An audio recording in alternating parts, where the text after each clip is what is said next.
I've always had a fascination with the golden age of piracy, ditto any kind of media involving high seas adventures. From the obligatory mention of computer games like Sid Meier's Pirates and the anime One Piece, to some more obscure titles like Horizon's Gate and Sunless Sea. I always like what can be best described as battle boat games, where part of the challenge is making sure you have enough supplies and dudes to get to where you need to go and do what you want to do. So when I was given a review copy of the game we'll be talking about today, Cursed Captains of Cthulhu, and was told that it was a game of high seas adventure and deep sea eldritch horrors in the Spanish Main, I was very excited. So, with that said, let's take a look and see if my excitement was justified, shall we?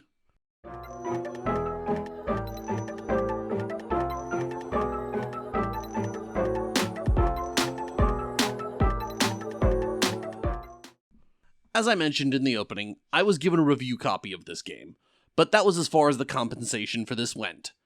They didn't even ask, really. They just sent me an email with the book already attached. If a no questions asked solicitation isn't an appropriate way to get a copy of a game about cosmic horrors, I don't know what is. The book weighs in at about 300 pages, with the first few sections being described as various safety tools like the X card, lines and veils, as well as themes the rulebook simply won't touch, like slavery.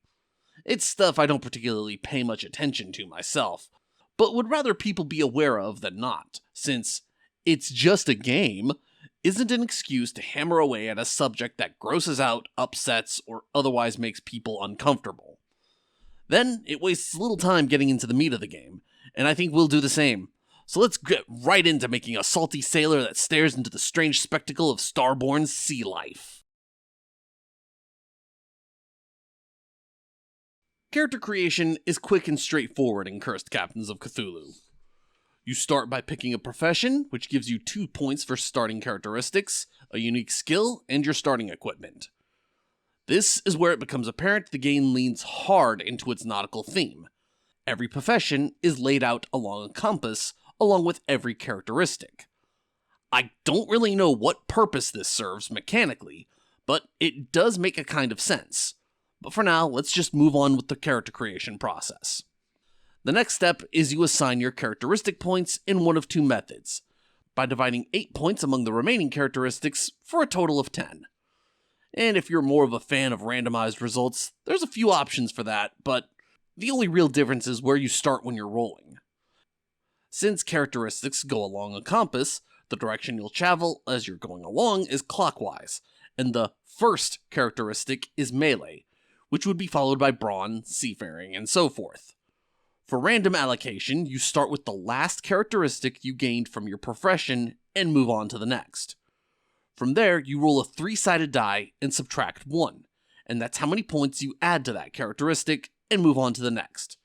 You repeat this process until you've added a total of 8 characteristic points.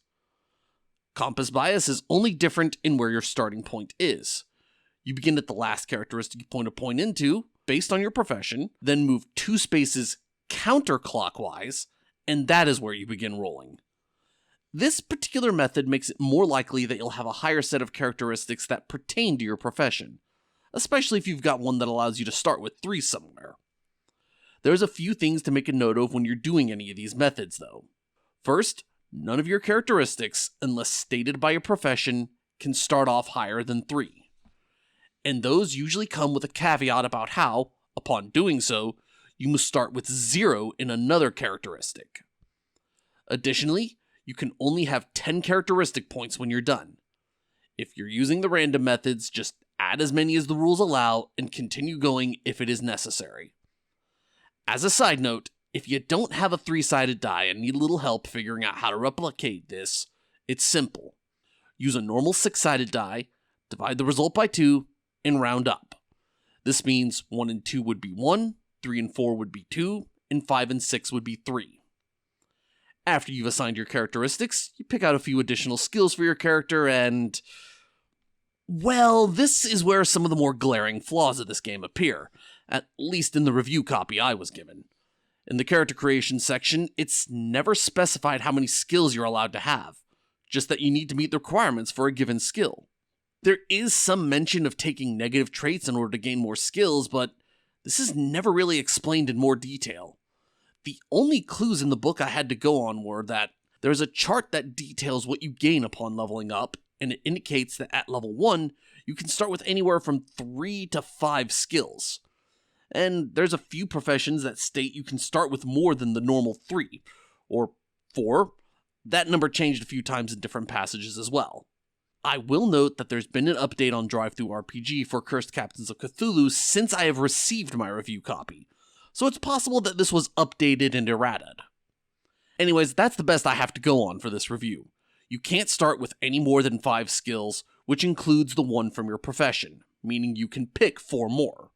Game Masters, if this is not addressed in your copy, use your best judgment on how to handle this discrepancy. After that, you simply pick out the fluffy flavor details that bring your character to life.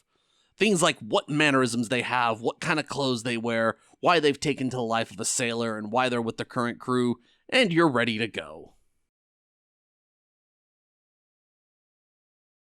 All the rolls done in Cursed Captains of Cthulhu are done with 4 6-sided dice. You roll them, add the total of all the dice to a relevant attribute, along with any other bonuses, and compare that to a target number. And to keep things simple, bonuses are capped at plus 10. There's also 2 other mechanics at play: rerolls and nudges. Rerolls are picking one of the dice that was just rolled and rerolling it, taking the new result. You can only make 3 rerolls for any given roll, and you can only reroll each die once, and only if it has not been nudged yet. Nudges are where you move a die up or down by 1. You can only nudge 3 dice, and each die can only be nudged once. The way you gain rerolls and nudges are typically gained from what skills your character has. Also worth noting is that many different pieces of equipment give you bonuses to your rolls. In fact, equipment plays a pretty prominent part of your character's rolls in Cursed Captains of Cthulhu. There are several different grades of equipment and many different upgrades you can get for each individual piece. Upgrades range from things like attachments to firearms to magical enchantments, or what material it's made out of. Your character is as much what they can do, as well as what they use to do it. One of the secondary stats in this game is courage. But beyond being a measure of your character not being afraid of the weird crap that goes on in the high seas and fuel for a source of magic, there's not much explaining how else it's used. No charts of possible cases where somebody could lose courage, nor how much is given for a certain circumstance.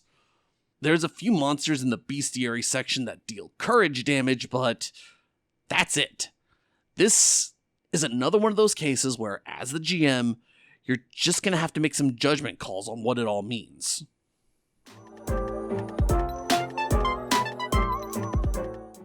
This is a game I was wrestling with a lot.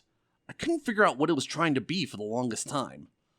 300 pages, and it doesn't have much in the way of mechanics for me to sink my teeth into. Though, when I actually start digging deeper and thinking about why things might have been designed the way they are, it does follow a sort of internal consistency.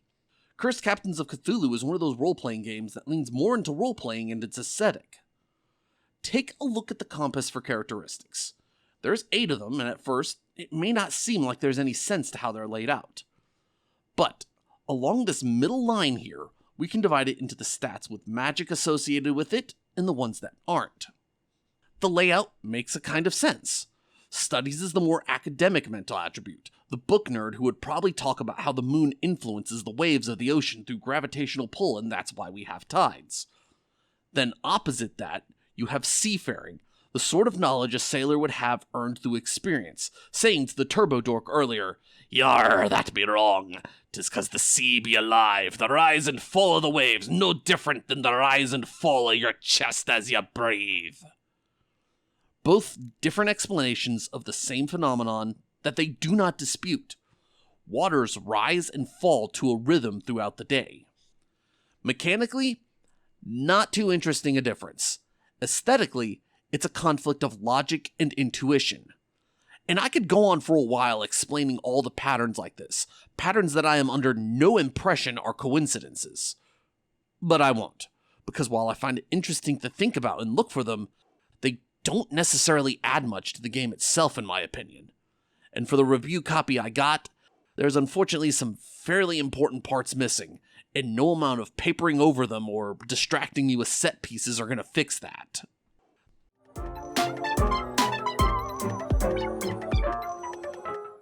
Cursed Captains of Cthulhu is a rudimentary game that borders on below average because of its flaws. It has all the requisite parts of a decent RPG, but the copy I received had a few too many things missing that probably should have been there. Any GM worth their salt can come up with judgment calls to fix those problems and bridge those gaps. And it does still technically have all the parts it needs to be playable. But I'm personally a little disappointed by a game with a premise I like being mid at best. It's not awful, just be prepared to do some of your own handiwork if you want to get the game really running and shining. It's got a neat aesthetic that it leans hard into, but that's about the only thing it does particularly well. Maybe get it if you think the golden age of piracy would be better with horrifying sea monsters and ancient curses, but don't expect anything groundbreaking or rock solid. It is set on the high seas after all. Thanks for watching. If you found this interesting, give me a thumbs up like. And if you want to know more about other tabletop RPGs out there, check out some of my other videos, or consider subscribing to this channel. With all that said, I be Aran der Schädel, and I will see ye all next time.